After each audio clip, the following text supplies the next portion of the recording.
میرے پیارے آقا صلی اللہ تعالی علیہ وسلم کے پیارے دیوانوں، ایک صحابی آقا کریم صلی اللہ علیہ وسلم کی خدمت میں حاضر ہوئے اور عرض کرنے لگے، یا رسول اللہ صلی اللہ تعالی علیہ وسلم، مجھ سے گناہ سرزد ہوا ہے، کیا میرا مولا میری توبہ قبول فرمائے گا؟ میرے آقا صلی اللہ علیہ وسلم نے فرمایا، ہاں، اگر تم سچے دل سے توبہ کر لو میرا مولا تمہاری توبہ قبول فرمائے گا۔ انہوں نے توبہ کی اور پھر عرض کرتے ہیں، یا رسول اللہ صلی اللہ تعالی علیہ وسلم، کیا میرے گناہ کا علم میرے مولا کو ہے؟ میں نے جو گناہ کیا میرا مولا جانتا ہے اس گناہ کو؟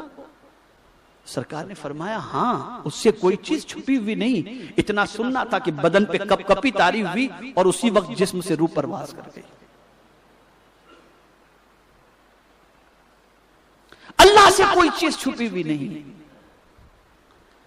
کوئی چیز چھپی ہوئی نہیں، نہ نیت چھپی ہوئی ہے، نہ کام چھپا ہوا ہے، نہ کوئی چیز چھپی ہوئی ہے۔ یعلم ما فی الصدور، جو کچھ تمہارے دل میں ہے اللہ رب العزت جل جلالہ جانتا ہے۔ آج مسلمان اپنے انجام سے بے خبر ہو کر سارے کام کر رہا ہے اور اسی کے نتیجے میں آج مسلمان پریشانی کا شکار ہے۔ یہاں ایک اور بات بھی میں عرض کر دوں، وہ لوگ جن کے پاس اقتدار ہے، جن کے پاس ذمہ داری ہے، وہ اس کے غرور کے اندر آ کر اللہ کی مخلوق پر زیادتی نہ کریں، اس لیے کہ جب وہ زیادتی کریں گے تو زیادتی کا انجام بھی بہت سخت ترین ہے اور اللہ زیادتی کرنے والے کو پسند نہیں فرماتا۔ ہر زیادتی کرنے والا اپنے انجام کو پہنچے گا اور اپنے انجام کو پہنچنے کے بعد وہ اللہ کے عذاب کے اندر وہ گرفتار ہوگا۔ اب قرآن کی ایک دوسری آیت میں پیش کرتا ہوں، اسے بھی آپ ذہن میں رکھیں، کس طریقے سے قرآن نے خود کو یاد رکھنے کے لیے کہا۔ مبلغین خاص طور پر اور طلبہ اور علماء خاص طور پر جو یہاں پر ہیں وہ ذہن میں رکھیں۔ قرآن کہتا ہے، یا ایھا الذین آمنوا قوا انفسکم، پہلے خود کو یاد رکھنے کے لیے کہا، پہلے اپنی ذات کے بارے میں قرآن نے کہا، اے ایمان والو اللہ سے ڈرو، قوا انفسکم وَأَهْلِكُمْ نَارًا، اپنے آپ کو اور اپنے اہل و عیال کو جہنم کی آگ سے بچاؤ۔ تو پہلا ذکر قرآن کا آ رہا ہے تمہارے وجود کے حوالے سے، پہلے خود کو بچاؤ۔ اور ہمارا حال کیا ہے؟ اللہ ماشاء اللہ، ساری کائنات کو جہنم سے بچانے کی فکر خود بھول جاتے ہیں اپنے آپ کے بارے میں۔ تو یہ نہیں ہونا چاہیے، اپنا احتساب کریں، اپنا جائزہ لیں، اپنے بارے میں غور کریں کہ ہمارا اٹھنے والا کوئی قدم ایسا تو نہیں ہے جو ہمیں جہنم کی طرف لے جائے۔ ہر باپ یہ سوچے، ہر دائی یہ سوچے، ہر ذمہ دار یہ سوچے، سب سے پہلے اپنے وجود کے بارے میں غور کریں کہ ہم کون سا قدم اٹھا رہے ہو، کس راہ کی طرف جا رہے ہیں۔ اسی طرح سے قرآن مقدس میں ایک اور مقام پر آیا، یا ایھا الذین آمنوا علیکم انفسکم، اے ایمان والو تم پر تمہاری جان کے بارے میں سوچنا یہ ضروری ہے۔ تم اپنے بارے میں غور و فکر کرو، تم اپنے ایمان کی حفاظت کے بارے میں سوچو، تم اپنے اعمال کے بارے میں سوچو۔ یہاں کوئی قطعی طور پر ذہن میں یہ بات نہ لائے کہ قرآن تو ہمیں اپنے بارے میں سوچنے کی بات کرتا ہے، ہم دوسروں کی فکر کیوں کریں، ہم آج سے اپنے ہی بارے میں فکر کریں گے، دوسرے کی فکر چھوڑ دیں، تو یہ بھی ناقص سوچ ہے، یہ بھی کامل سوچ نہیں۔ اس لیے کہ ہم اس وقت تک مومن ہو ہی نہیں سکتے، کامل مومن جب تک جو اپنے لیے ہم سوچتے ہیں اور پسند کرتے ہیں وہ دوسرے کے لیے پسند نہ کریں۔ ہم تو کامل مومن ہوں گے ہی اس وقت جو اپنے لیے ہم پسند کرتے ہیں وہ دوسرے مومن کے لیے پسند کریں۔ اسی لیے ابو داؤد شریف کی حدیث ہے جس کا مفہوم ہے، فرمایا گیا، جو شخص کسی برائی کو دیکھے اور روکنے کی طاقت رکھنے کے باوجود اگر نہ روکے تو اللہ رب العزت جل جلالہ اس کو اور برائی میں گرفتار لوگوں کو عذاب میں گرفتار فرما دے گا۔ یعنی ہم اگر کوئی برائی دیکھیں اور روکنے کی طاقت رکھتے ہیں تو پہلی ریسپانسبلٹی ہماری یہ ہے کہ ہم اس برائی سے روکیں بھی اور برائی سے روکنے کی کوشش بھی کریں۔ تو میرے پیارے آقا صلی اللہ تعالی علیہ وسلم کے پیارے دیوانوں، ہمیں ہر معاملے کے اندر اپنے رب کو یاد رکھنا ہے، اپنے پالنہار حقیقی کو یاد رکھنا ہے، معبود برحق کو یاد رکھنا ہے، اور یہ بات ذہن میں رہے اور اچھی طریقے سے رہے کہ اگر ہم نے کوئی کام خدا کو بھول کر کے کیا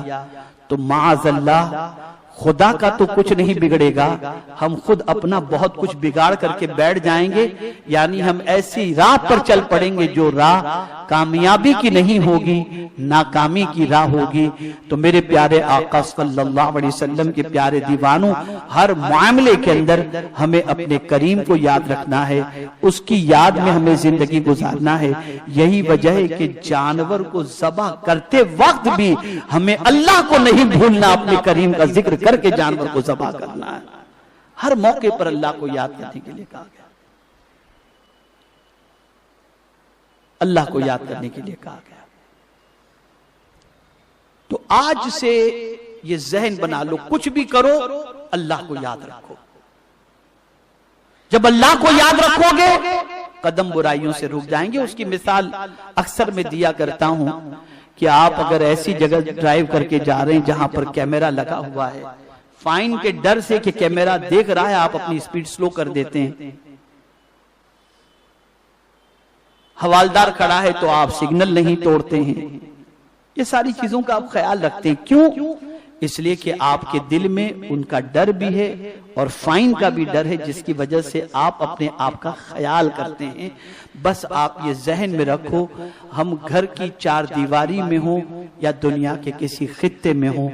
مولا سے چھپے ہوئے نہیں ہیں۔ مولا ہر جگہ ہمارے اعمال کو دیکھ رہا ہے، ہماری نیتوں کو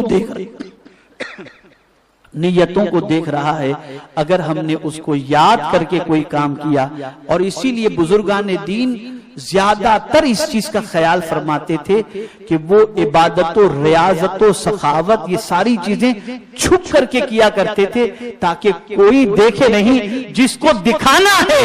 وہ ہم کہیں بھی کرے وہ دیکھنے والا اور خبیر ہے۔ میرے پیارے آقا صلی اللہ علیہ وسلم کے پیارے دیوانوں، تو مجھے امید ہے کہ خود فراموشی کے شکار ہونے سے بچنے کے لیے اللہ رب العزت جل جلالہ کو ہمیشہ یاد رکھیں گے اور اللہ عز و جل کو بھول کر کے کوئی کام نہیں کریں گے۔ آج ضرورت ہے امت مسلمہ کو یہ سبق یاد دلانے کی اور اپنے رب کے قریب کرنے کی۔ رب سے بندہ قریب ہوگا انشاءاللہ اس کے سب کام بن جائیں گے اور اس کی ساری پریشانیاں دور ہو جائیں گی۔ گناہوں سے بچنے کے لیے، پریشانیوں سے نجات پانے کے لیے، مصیبتوں سے چھٹکارے کے لیے، سب چیزوں کے لیے ضروری ہے کہ آپ اللہ عز و جل کو نہ بھولیں، اسے یاد رکھیں، اور یہ بھی یاد رکھیں کہ آپ اگر یہ سوچتے ہوں گے، اب یہ آخری بات بہت ذہن میں محفوظ کرنے جیسی ہے جسے آپ ہمیشہ کے لیے محفوظ کر لیں، کہ کبھی انسان یہ سوچتا ہے غلط چیز ہے لیکن میں یہ کروں گا تو اتنے لاکھ کا مجھے فائدہ ہو جائے گا، اور آدمی یہ سوچ کر لیتا ہے کہ اتنا کروں گا اتنے لاکھ کا فائدہ ہو جائے گا، لیکن اگر اللہ یاد آ جائے اور اللہ کو یاد کر لے تو آدمی سوچتا ہے کہ یہ ناجائز کام ہے، میں کروں گا تو اللہ ناراض ہوگا اور آدمی بچ جائے۔ تو میں آپ کو یقین کے ساتھ کہتا ہوں، آپ کے حصے میں جتنا مولا نے لکھا ہے وہ آپ کو مل کر کے ہی رہے گا، مل کر کے ہی رہے گا۔ اور اگر آپ اس وقت اپنے آپ کو روک لیتے ہیں اور بچ جاتے ہیں تو میرا مولا اس کا بدلہ دنیا میں بھی عطا فرمائے گا اور آخرت میں بھی۔ لیکن اگر وہ چیز آپ نے اللہ کو بھول کر کے حاصل کر بھی لی تو نہ اس میں برکت رہے گی اور نہ اس کی سزا سے انسان بچ پائے گا۔ اللہ رب العزت جل جلالہ